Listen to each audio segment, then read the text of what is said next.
Bonjour tout le monde, bienvenue au Top Études. Alors on va étudier la gestion des ressources humaines.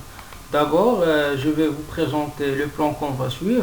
Alors on va voir l'introduction au management des ressources humaines, l'aperçu sur les différents domaines des ressources humaines, l'intégration en entreprise, gestion des conflits et la gestion du stress. Alors, on commence par le premier chapitre, l'introduction au management des ressources humaines. Alors, qu'est-ce que la gestion des ressources humaines? Alors, la gestion des ressources humaines est l'ensemble des activités qui visent la gestion des individus dans le but de contribuer à la réalisation de la mission, de la vision, de la stratégie et des objectifs organisationnels. Alors, la gestion des ressources humaines ou bien la gestion des hommes au travail, il sert à développer les compétences nécessaires des employés, si on veut dire, pour que l'entreprise puisse atteindre ses objectifs. Voilà. Alors, la gestion des ressources humaines, une fonction sous contrainte. Alors, il y a des contraintes internes et des contraintes externes. Alors, pour les contraintes internes, on peut avoir des contraintes stratégiques, ça veut dire par rapport à la stratégie de l'entreprise ou bien ça veut dire une stratégie de différenciation, stratégie de diversification ou bien de spécialisation, etc. Par rapport à l'organisation, ça veut dire la taille ou bien la taille de l'entreprise, l'identité, c'est-à-dire le profil des dirigeants par rapport à les compétences des ressources humaines et des contraintes externes. Par rapport à l'économie, ça veut dire le marché du travail ou bien le taux d'inflation, contraintes technologiques, ça veut dire le rythme des innovations ou bien l'intensité de la recherche et développement, socio-culturel, les systèmes culturels, législatifs, c'est-à-dire la loi et les règlements. Alors, la gestion des ressources humaines, une fonction à planifier. Ça veut dire que le service de ressources humaines, il fait une planification pour recruter ou bien embaucher le bon profil qui va permettre ou bien aider l'entreprise à atteindre ses objectifs. Celui qui va créer de la valeur pour l'entreprise. Alors, les étapes de cette planification. Alors, on a la réflexion stratégique, la première étape. La deuxième étape, la prévision des besoins en ressources humaines. La troisième étape, la prévision de la disponibilité des ressources humaines. La quatrième étape, l'analyse de l'écart. La cinquième étape, la planification des actions en ressources humaines. Ce qui va nous permettre d'affecter le bon profil au bon poste et au bon moment. Alors, on va détailler maintenant chaque étape. Alors, la première étape, la réflexion stratégique. Alors, cette étape vise à mener une réflexion sur l'avenir de l'organisation à court et moyen terme.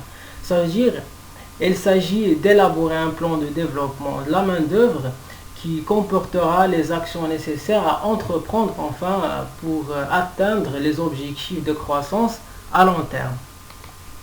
La deuxième étape, la prévision des besoins en ressources humaines. Pour prévoir les besoins en matière de main-d'œuvre, il faut déterminer la bonne manière pour réaliser les objectifs stratégiques.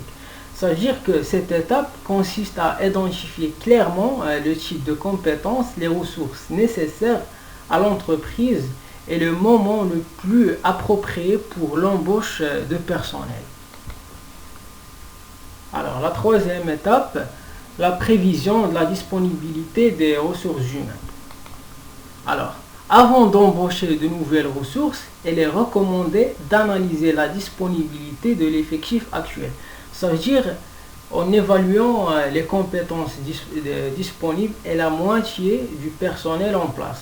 Alors, il est possible d'identifier les employés qui sont déjà en mesure de répondre aux nouveaux besoins ou qui, après perfectionnement approprié, seraient en mesure d'y répondre. Donc, ça veut dire qu'il faut connaître les compétences et les aptitudes de tous les employés par rapport à l'expérience, le rendement, la formation, les qualifications, etc. Alors, la quatrième étape, l'analyse de l'écart. Alors, une fois les besoins et les disponibilités de main-d'œuvre clairement établies, il faut comparer ces informations afin de vérifier s'il existe des écarts. Alors, cette étape consiste à comparer le nombre de postes prévus dans chaque catégorie d'emploi en tenant compte des exigences du poste avec le nombre d'employés susceptibles d'y répondre. Ça veut dire soit par avancement ou bien par promotion. Alors, cette analyse permettra de savoir s'il s'agit d'un écart quantitatif, ça veut dire un manque de main-d'œuvre ou bien il y a un surplus, ou un écart qualitatif, ça veut dire on constate que le personnel n'a pas les compétences ou bien il est surqualifié par rapport au poste à pouvoir. Alors, la cinquième étape, c'est la planification des actions en ressources humaines. Alors, lorsque le type d'écart est bien établi, il est plus facile de choisir les meilleures actions à entreprendre pour combler l'écart constaté. Alors, parmi les actions qu'on peut mettre en place, si on a un écart quantitatif, on peut faire l'action qu'on peut mettre, c'est l'embauche ou bien un programme de recrutement interne et externe, réduction, c'est-à-dire mise à pied temporaire ou permanente. Et si on a un écart qualitatif, on peut mettre en place une restructuration, évaluation de la performance, l'apprentissage, formation et perfectionnement. Voilà, c'est tout ce qui concerne l'introduction au management des ressources humaines.